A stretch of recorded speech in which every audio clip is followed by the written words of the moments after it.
Prime Asia বিশ্ববিদ্যালয়ের শিক্ষার্থী জাহিদুল ইসলাম পারভেজকে ছুরিকাঘাতে হত্যা মামলায় বৈষম্য বিরোধী ছাত্র আন্দোলনের নেতা হৃদয় মিয়াজির 7 দিনের রিমান্ড মঞ্জুর করেছেন আদালত। বুধবার ঢাকার অতিরিক্ত মেট্রোপলিটন ম্যাজিস্ট্রেট মোহাম্মদ সানাউল্লাহের আদালতে রিমান্ড মঞ্জুর করা হয়। আসামি মোহাম্মদ হৃদয় মিয়াজি তিতাস উপজেলার দুর্লব্ধি গ্রামের বাসিন্দা ও বৈষম্য বিরোধী ছাত্র আন্দোলন বনানী থানা কমিটির যুগ্ম সদস্য সচিব। এদিন আসামিকে আদালতে হাজির করে 10 দিনের রিমান্ড চেয়ে আবেদন করেন মামলার তদন্ত কর্মকর্তা বনানী থানার পরিদর্শক AKM মঈনুদ্দিন। পরে রাষ্ট্র ও আসামি পক্ষের আইনজীবীদের শুনানি শেষে আদালতে এই আদেশ দিয়েছেন। একটা আলোচিত মামলা, সেটা হলো বনানী থানা 19/4/25। এটা প্রাইম ইউনিভার্সিটির একজন উদীয়মান ছাত্র, মেধাবী ছাত্র, সে জাহিদুল ইসলাম পারভেজ, তাকে প্রাইম ক্যাম্পাসে তাকে ছুরি মেরে হত্যা করা হয়। এবং আমরা গতকালও দেখেছি যে আরও 3জন আসামিকে আনা হয়েছিল।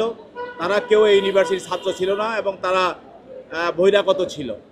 আজকে যাকে আনা হয়েছিল সে ওই ইউনিভার্সিটির ছাত্র এবং সে এজাহার নামে আসামি। তো তাকে তদন্তকারী কর্মকর্তা, মামলাটা যখন দায়ের করা হয় তখনই এই ইউনিভার্সিটির যে ভিডিও ফুটেজ আছে, তাদের যে সিসি ক্যামেরা আছে, সেটা দেখে এবং ইউনিভার্সিটির কর্তৃপক্ষের সঙ্গে আলোচনা করেই যারা যারা ওখানে ঘটনার সঙ্গে জড়িত ছিল এবং তাদেরকে দেখা যায় যে যারা ওই ঘটনায়, আপনারা দেখেছেন সোশ্যাল মিডিয়াতেও দেখেছেন, দেখা গেছে যে কারা কারা তাকে আক্রমণ করেছে, কারা সেখানে ছিল, তাদেরকে মূলত এই মামলার আসামি করা হচ্ছে এবং করা হয়েছে। এই জন্য আজকের যে আসামি হৃদয় মিয়াজি, সেও ঘটনার সময় সেখানে উপস্থিত ছিল, আক্রমণে সেও ছিল, সেই জন্য তাকে এজাহারভুক্ত আসামি করা হয়। আজকে তাকে বিজ্ঞ আদালতে এনে তদন্তকারী কর্মকর্তা 10 দিনের রিমান্ড প্রার্থনা করেন।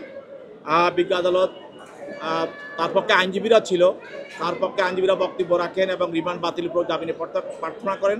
উভয় পক্ষের বক্তব্য বিজ্ঞ আদালত 7 দিনের রিমান্ড মঞ্জুর করে তাকে জিজ্ঞাসাবাদ করার জন্য তদন্তকারী কর্মকর্তার নিকট হস্তান্তর করে। এটা গতকালের যেই মামলার 3জন আসামিকে যারা বহিরাগত ছিল তাদেরকে মামলায় আনা হয়, গ্রেপ্তার করে আনা হয় এবং এই মামলা তাদেরকে গ্রেপ্তার দেখানো হয়। তাদেরকেও ওই ঘটনার সময় ওখানে ক্যাম্পাসে পাওয়া গিয়েছিল। তো এতে প্রমাণিত আমরা হচ্ছে যে এই ঘটনাটা একবার তুচ্ছ ঘটনা না, এর পিছনে একটা পরিকল্পনা আছে। তো তদন্তকারী কর্মকর্তারা সেটা চালাচ্ছেন। আমরা আশা করছি 2-1 দিনের ভিতরে আপনারা ঘটনা আরও বিস্তারিত আপনারা জানতে পারবেন। এর আগে পারভেজ হত্যা মামলায় গ্রেপ্তারকৃত 3 আসামি কামাল শেখ, আলভি হোসেন ও আল আমিন 7 দিনের রিমান্ডে আছেন। হৃদয় মিয়াজি পারভেজ হত্যা মামলার এজাহার নামীয় আসামি। শেখ ফরিদের পাঠানো তথ্যচিত্রে ডেস্ক রিপোর্ট মাজহারুল আলম, কালের কণ্ঠ।